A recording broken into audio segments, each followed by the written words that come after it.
falando sobre a restauração da visão, restauração do propósito, restauração do chamado, restauração do servir a Deus, restauração daquilo que Deus nos chamou, nos preparou, né? E aí nós muitas vezes caímos, e agora como retornar? Muitos tentam retornar e não conseguem, não tem força.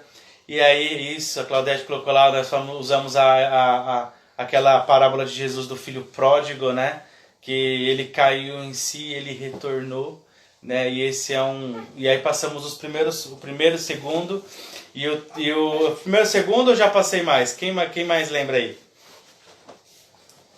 Passei o primeiro. Qual que é o primeiro? Alguém lembra aí? Olha lá, Claudete, restaurar a visão, é isso aí, restaurando a visão. O primeiro que nós falamos foi sobre, né, para admitir a necessidade de ajuda, admitir que nós precisamos de ajuda. Esse é um ponto importantíssimo, né, nessa restauração, né, nesse momento de restauração, de se levantar depois que caiu, né? E aí esse é o passo, né? O primeiro passo para uma restauração, para que a gente volte a viver o propósito de Deus, cumprir o chamado de Deus. O primeiro passo é que nós reconhecemos, espera aí, eu não estou vivendo aquilo que Deus prometeu, eu tenho muitas lembranças boas do passado, mas eu não tenho, não se compara com o que eu vivo hoje.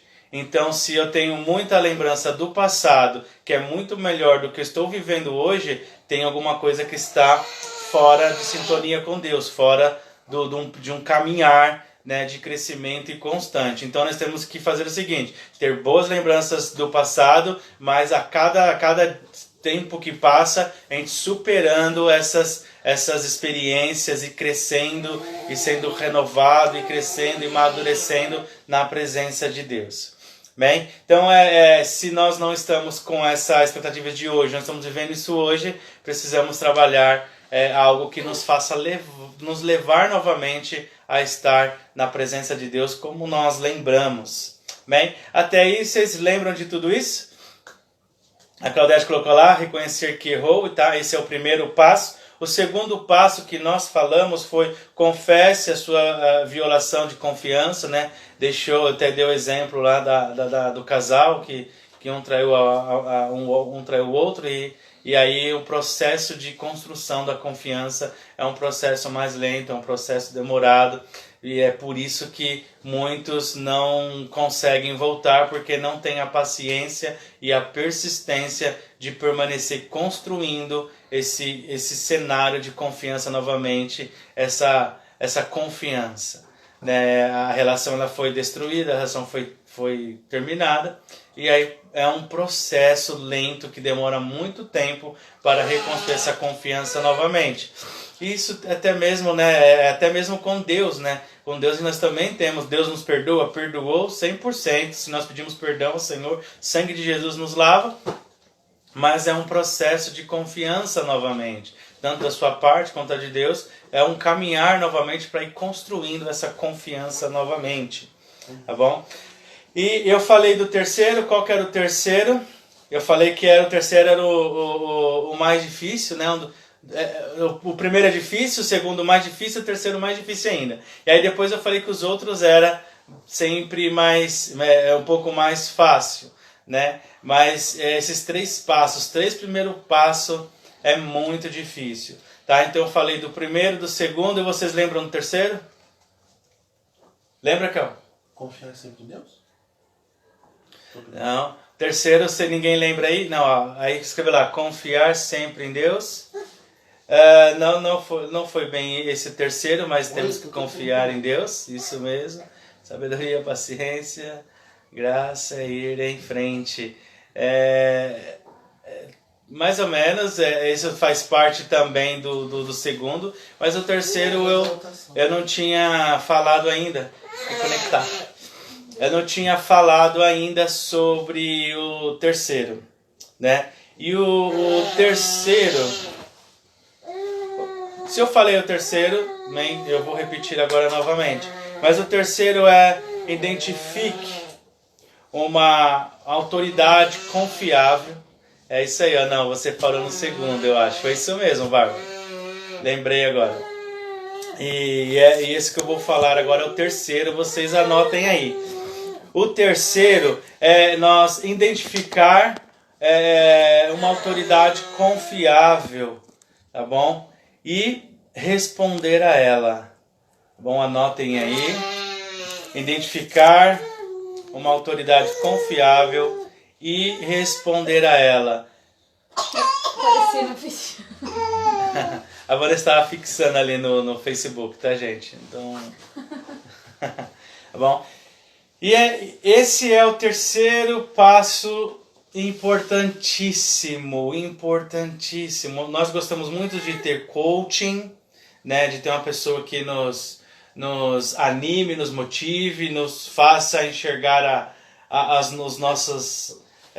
nossos passos, as nossas metas. Isso é legal. Gostamos de ter um amigo que nos motiva, que nos ajuda. Gostamos de ter pessoas que nos dê a direção, ou às vezes que nos dê um bom conselho. Isso tudo é muito bom, mas não é esse tipo de pessoa que eu estou me referindo, tá bom? O tipo de pessoa que eu estou me referindo é esse tipo de pessoa assim. Uma pessoa que você acredita, confiável, né, de preferência a pessoa temente a Deus, que tenha os princípios, né, de Deus, e se submeter a ela, né? Responder a ela é se submeter a ela, né? Então esse é um passo muito importante, porque a gente escuta um conselho e você tem a opção de escolher se vai seguir ou não. Nesse terceiro passo a escolha não é sua. Tá entendendo? A escolha não é sua de fazer. A sua escolha é: eu vou obedecer ou desobedecer. Já não é um conselho assim de um coach, já não é um conselho de um amigo, já não é um conselho de uma pessoa, né, uma autoridade, né, de Deus, tal.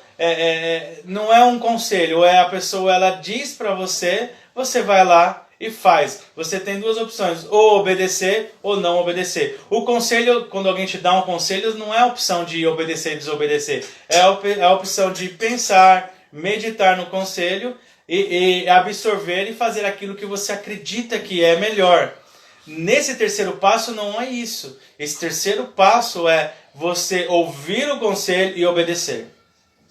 Sabe? É seguir exatamente aquilo que você está sendo orientado, né? Eu não vou dizer sendo mandado a fazer, porque você tem a escolha de obedecer ou não obedecer. Mas o orientado no sentido de, se você orientar, você está obedecendo. Se você obedecer na orientação, isso é um sinal que você está caminhando. Se você não receber a orientação e não obedecer, você está dizendo que não vai seguir esse passo de restauração, tá bom? Então essa pessoa ela é muito importante.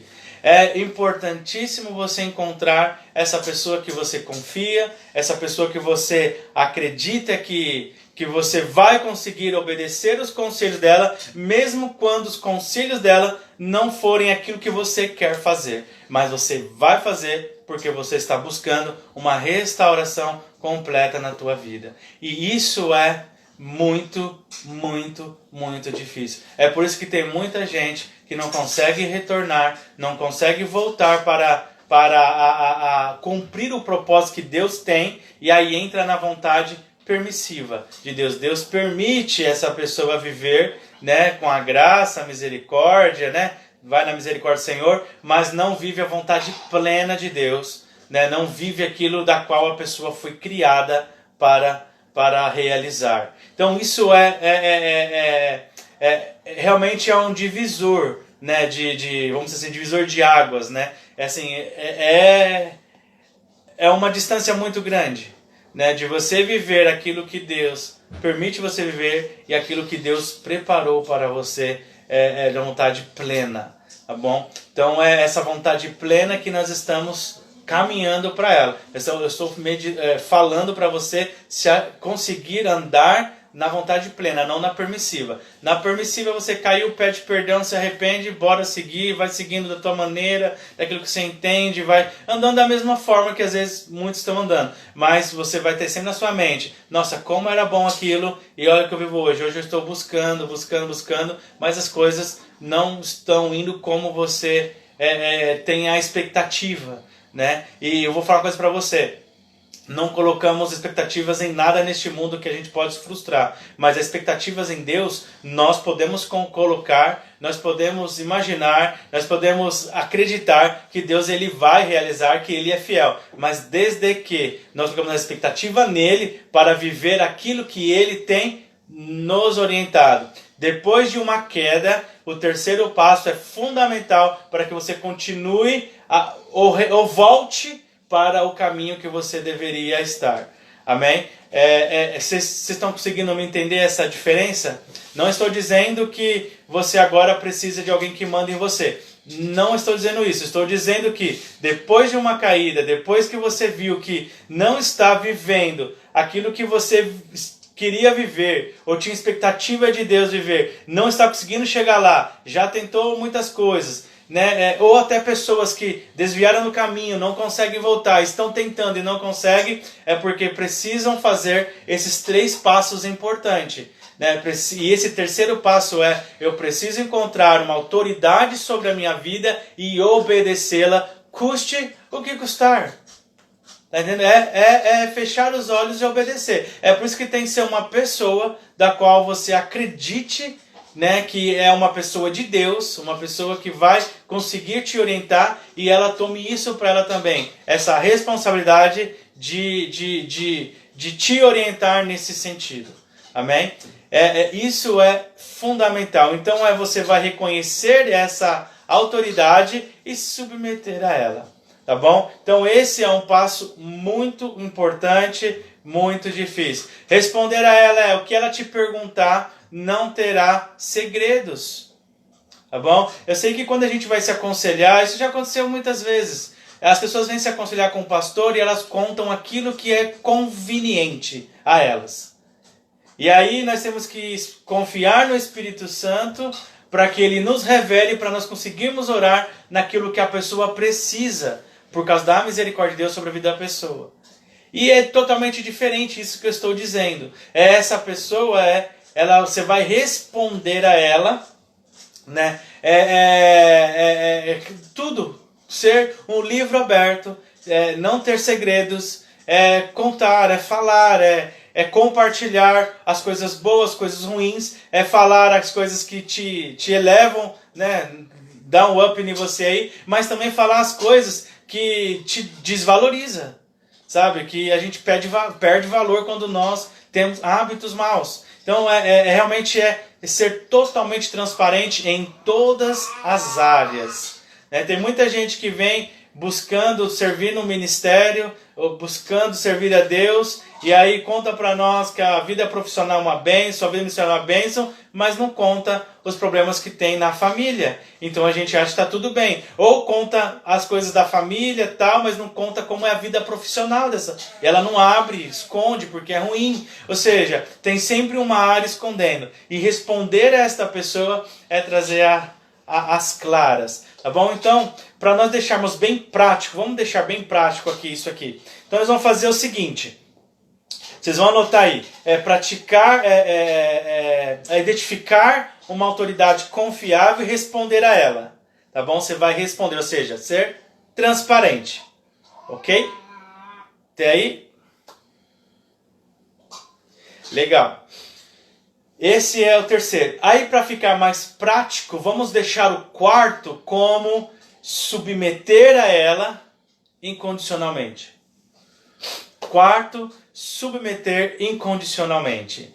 Aí eu acredito que a gente consegue ver melhor, né, dessa forma os passos que nós temos que fazer. Queridos, eu não estou dizendo que você é obrigado a fazer isso, estou dizendo que para uma restauração esses passos são fundamentais. Sem esse passo não há uma restauração completa do ministério, não há uma restauração completa do propósito depois que não funcionou, depois que caiu, depois que abandonou, ou depois que largou, né? Depois que deu um tempo. Ou seja, para que isso volte os planos originais, é necessário esses 4 passos agora, certo? É isso mesmo? Vocês conseguiram anotar aí? Eu estou dando esse tempinho para vocês meditarem aí. Pensar nesses 4 passos. Legal. O 5º passo é bem interessante ele.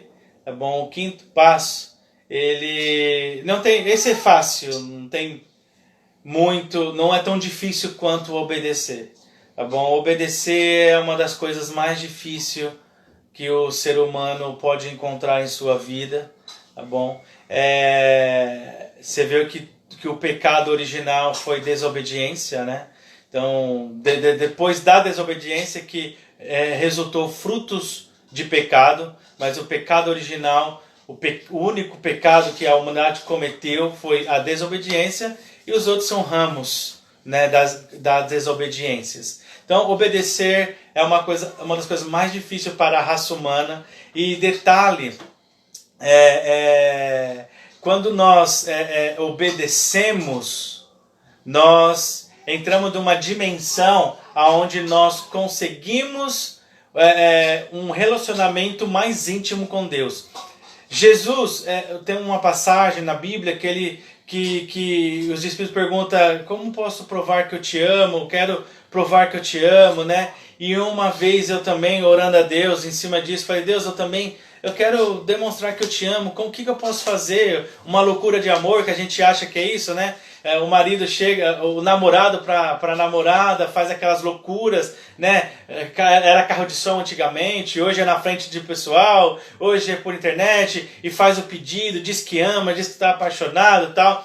Tudo isso é legalzinho, e eu costumo pensar assim, tudo fogos de artifício, né? Só imagens, pum, pum, pum, pum, pum, que acende e apaga, mas não tem nada sólido. O que pode realmente demonstrar e provar que nós amamos ou não está unicamente no obedecer. Jesus disse: se me amas, obedecerei as minhas palavras. A única forma de dizer para Deus que você ama de verdade e ter fundamento nisso é quando você obedece as palavras do Senhor. É a única forma de provar o teu amor a Deus, é obedecendo. Não tem outra forma, tudo o resto é fogos de artifício, né? Tudo o resto é bonito de se ver, né? É bonito de se ver quando nós fazemos coisas para Deus, mas a única prova verdadeira do amor é na obediência à palavra dele, né? Então é isso que eu quero que vocês entendam, que para nós caminharmos é necessário obediência. E a obediência, depois que nós caímos, ela é restaurada quando nós obedecemos à autoridade que nós escolhemos para estar sobre as nossas vidas, amém? Isso é uma coisa muito séria. Escolher uma autoridade, ou seja, um pastor, ou alguém, né, que é uma autoridade que você vai submeter, é uma coisa muito séria, porque ele vai te conduzir, né? Vai te conduzir para aquilo que realmente realmente importa, que realmente você vai fazer demonstrações de amor obedecendo. Então, quando a gente obedece um líder, um pastor, nós estamos demonstrando o nosso amor. Então, o obedecer, ele é muito importante, tá bom? E isso é todo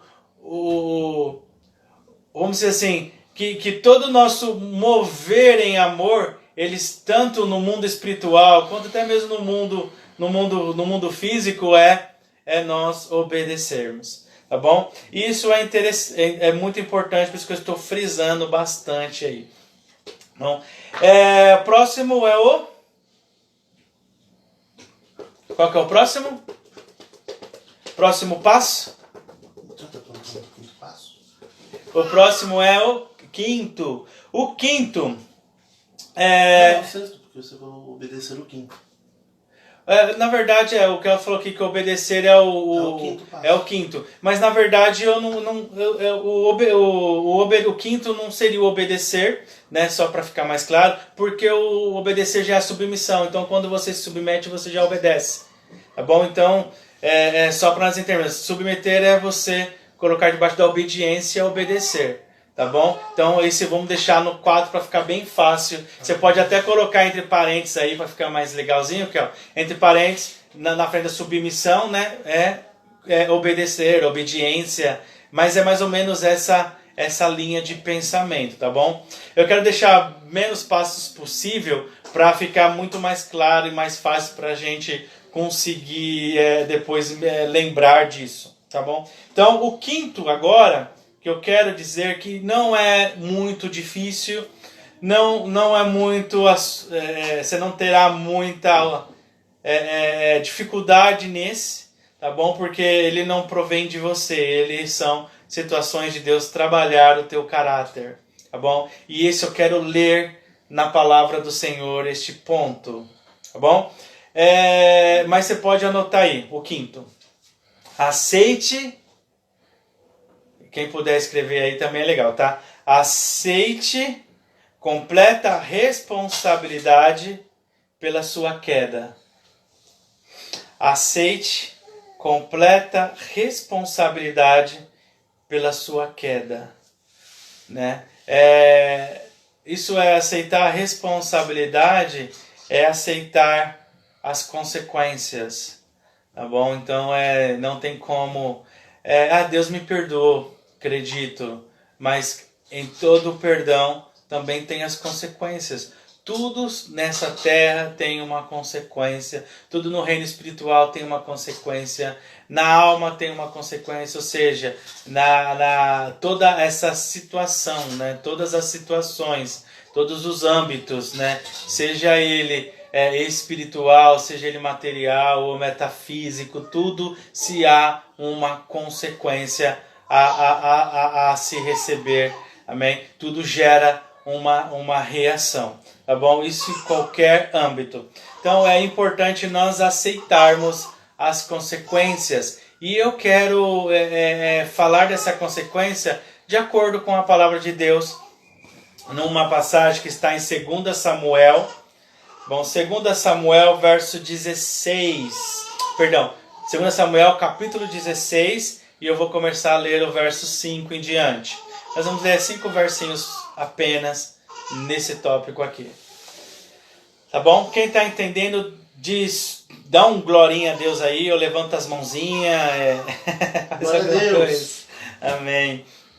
Bom, eu vou deixar vocês procurando aí, tá? Vão procurando aí. Ó, o Mateus dá um glória a Deus lá, só que na língua dele.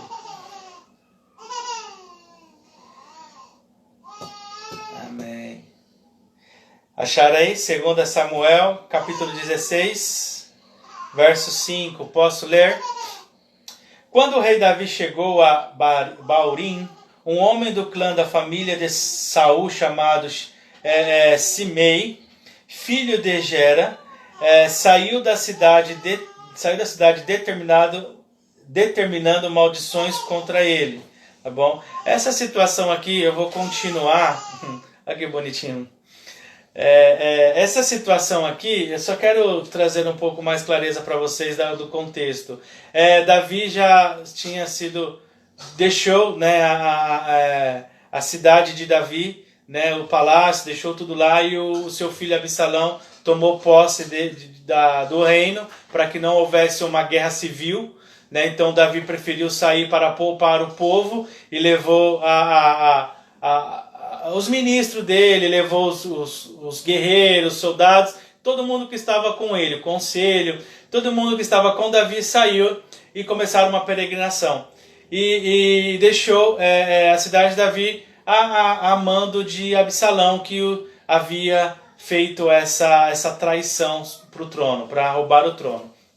Bom, e aí aqui Davi está no caminho, e no caminho Davi tem fome, tem sede, todo o povo que está com ele ali tem necessidades, e eles pararam nessa cidade, né? E nessa cidade tinha um homem que começou a proferir maldições para Davi. Ao invés de ajudar Davi na dificuldade, que era rei dele, né, ele a amaldiçoou. Né, até mesmo devido também por ser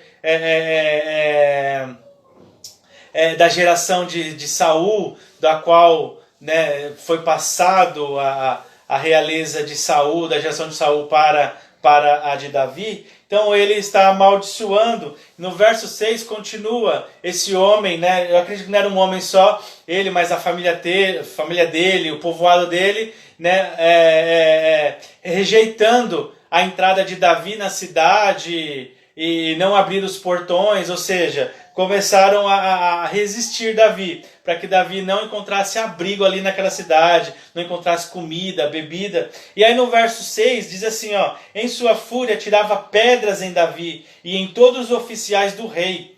E por isso todo o exército e todos os guerreiros se puseram à direita e à esquerda a fim de proteger Davi. Então aquele homem, né, junto com atiravam pedras, então existiam mais pessoas atirando pedra para acertar Davi e tudo. Então a guarda de Davi fez um bloqueio ali, protegendo Davi. E aí um dos generais de Davi, né, verso 7 diz assim, ó, continuando o verso 7. Simei amaldiçoava Davi com estas palavras, vai-te, fora daqui, assassino, bandido, e xingava Davi de todas essas coisas.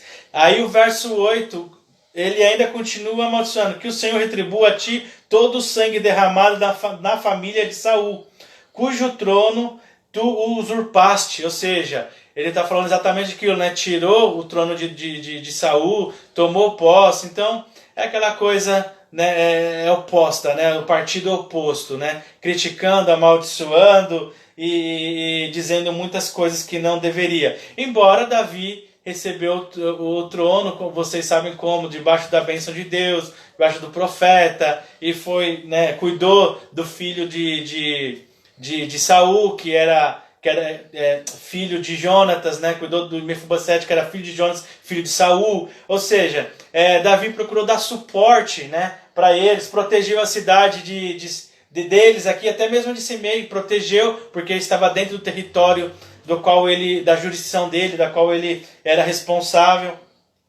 E aí diz assim, agora o Senhor lhe entregue, né, continuando 8, o reino nas mãos do teu filho Absalão, a tua própria crueldade, porquanto és homem sanguinário. Né? Então, ou seja, ele sabia que estava isso acontecendo, né? Absalão tomando posse, o próprio filho traindo ele, né? E ele achava que Davi tinha que pagar exatamente isso, né?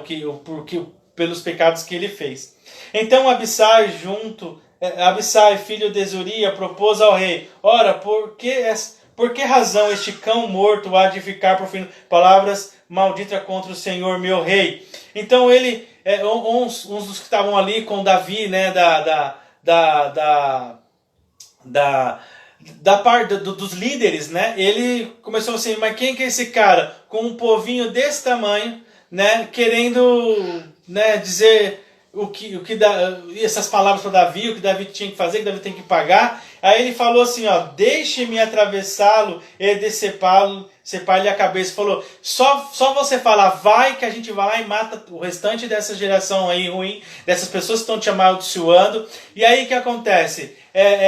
Se Davi tivesse falando, já que eu não posso entrar e realmente fosse lá, matasse Simei, tomasse conta do povoado, ia ter suprimento, ele ia conseguir dar alimento para toda a sua tropa, ele ia ter um lugar para reclinar a cabeça em abrigos, ele poderia até trazer mais seguidores, né?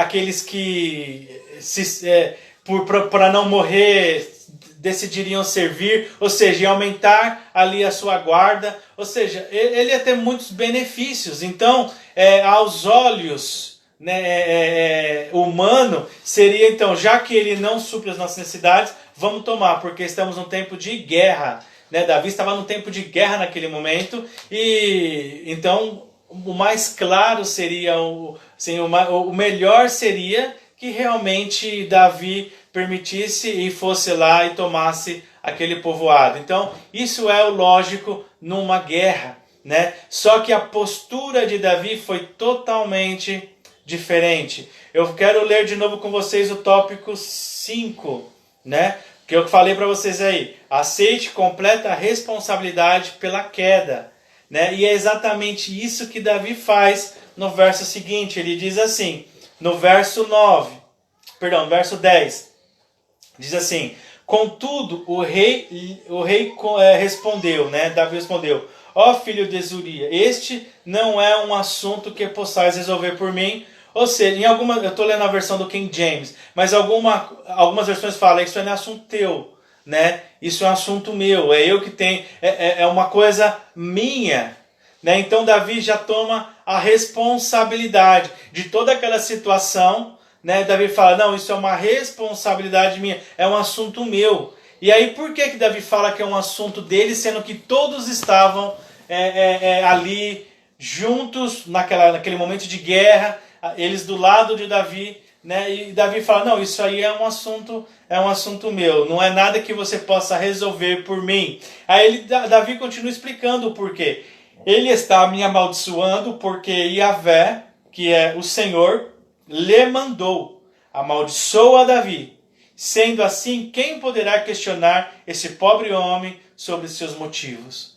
Né? Então ali Davi reconhece que é um operar, né, que Deus está trabalhando, que Deus está fazendo. Embora aos olhos humanos falem: mas Deus não está do lado do Davi? Sim, Deus está do lado do Davi, mas o Davi tem que receber as consequências. E Davi entende isso, que isso é as consequências dos seus atos. Né? E Davi aceita. Ao invés de destruir aquele povoado, Davi simplesmente dá as costas, sai dali amaldiçoado, né, por aquele povo, sai dali com a fome que não foi saciado, sai dali cansado porque não encontrou repouso. Ou seja, Davi poderia destruir o povoado muito simples, mas ele toma a responsabilidade. Ele entende que não adiantava ele brigar naquele momento, porque era a responsabilidade dele. Ele estava tomando, né, para si as responsabilidades da consequência,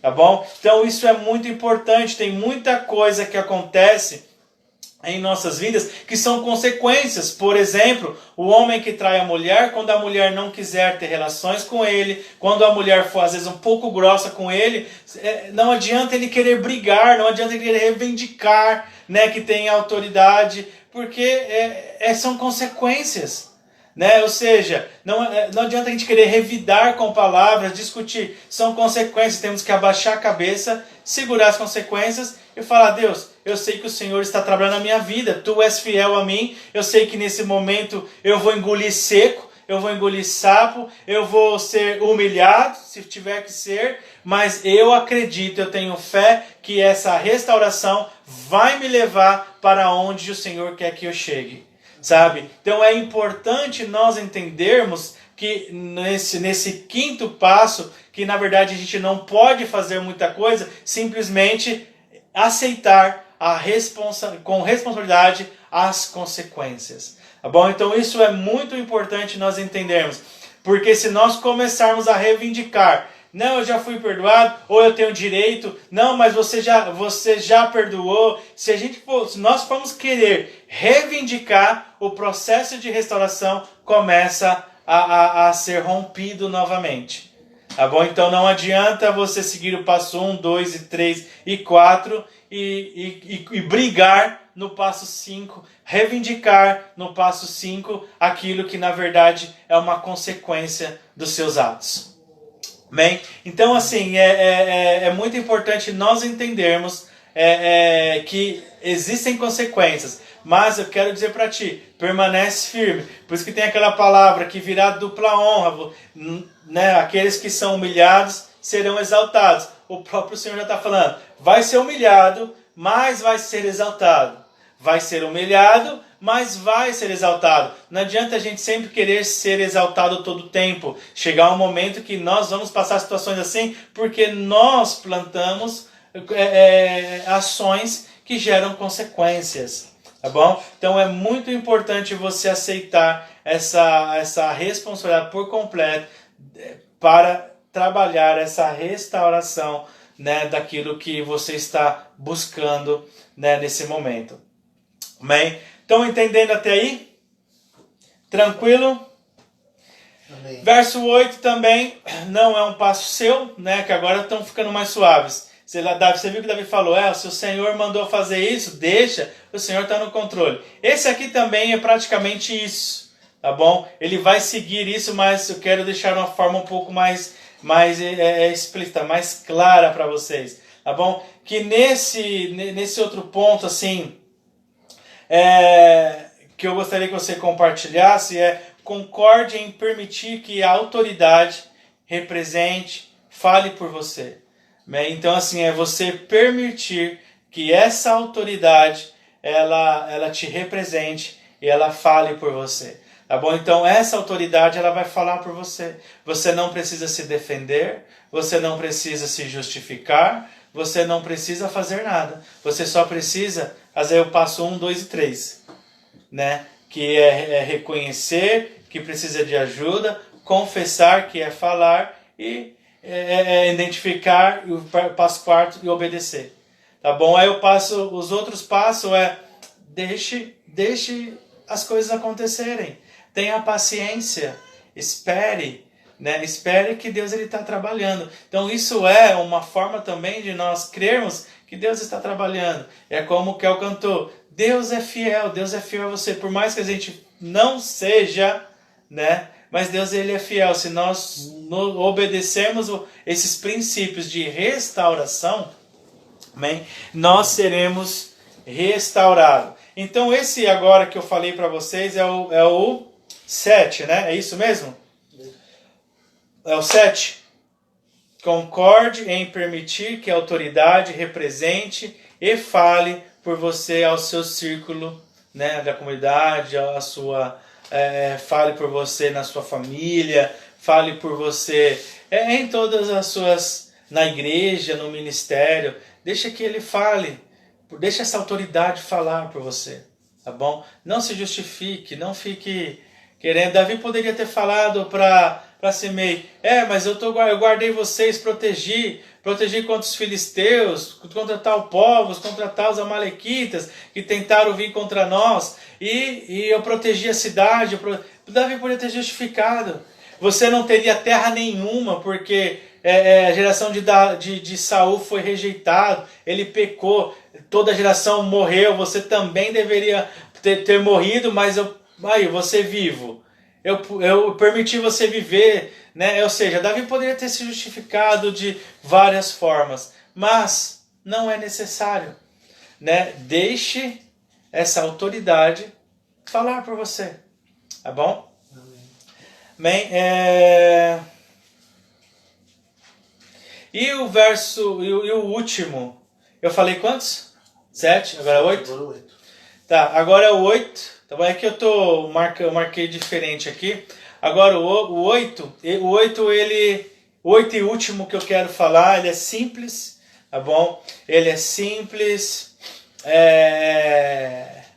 vamos se dizer assim, ele é permanente. Tá bom? O último diz assim, ó, estabeleça um relacionamento permanente com essa autoridade. Vou repetir novamente. Estabeleça um relacionamento permanente com essa autoridade. Isso quer dizer o quê? Isso quer dizer assim que nunca mais você vai agir sozinho. Você estará sempre em obediência. Bom, o vídeo vai fechar novamente, lembra aqueles momentos que fecha e a gente tem que abrir de novo, tá bom? E isso já está dando um sinal para nós que é hora de começar a encerrar, tá bom? Tá bom? Mas assim, eu vou concluir quando eu reabrir novamente, tá bom? Vou reabrir o vídeo novamente e aí eu concluo. Vocês entram e aí eu espero uns minutinhos e aí eu concluo, tá bom? Aí o pessoal do Facebook continua aguardando.